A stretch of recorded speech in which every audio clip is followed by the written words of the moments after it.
ఇన్స్టాగ్రామ్లో నీ కొడుకు ఇంత అసహ్యంగా మెసేజ్లు ఎట్టాడు అని చెప్పి బూతులు లంకించుకున్నారు. పిలిచింది వాళ్ళేగా, ఫోన్ లో అడగలేదా? ఇన్స్టాగ్రామ్ లో మెసేజ్లు పెడుతున్నావంటే ఏంట్రా అని అసలు అడగలేదమ్మా. నన్ను తీసుకురావద్దన్నారు. మా ఆయన్ని ఇతన్నే రమ్మన్నారు. నన్ను మా డాడీని రమ్మన్నాడు మేడం. ఎందుకంటే నువ్వు మెసేజ్లు పెట్టావా ఇన్స్టాగ్రామ్ లో మీ ఆవిడని తిడుతూ? లేదు మేడం.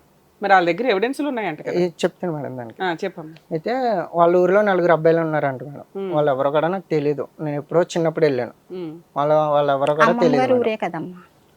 అయితే నా పేరు మీద ఫేక్ ఐడి ఒకటి క్రియేట్ చేస్తారు మేడం. క్రియేట్ చేసి అందులో మా ఆవిడ గురించి చెప్పండి, మా ఆవిడ ఎవరినైనా లవ్ చేస్తే చెప్పండి, వదిలేస్తాను, మీ దగ్గర పడుకోబెడతాను, అది ఇది చాలా గలీజ్గా ఉన్నాయి మేడం.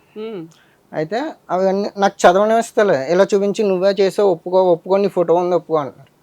నేను చేయలేదు, నేను చేయలేనప్పుడు నేను ఒప్పుకోవాల్సిన పని లేదు, అది ఇది అని చెప్పాను మేడం. లేకపోతే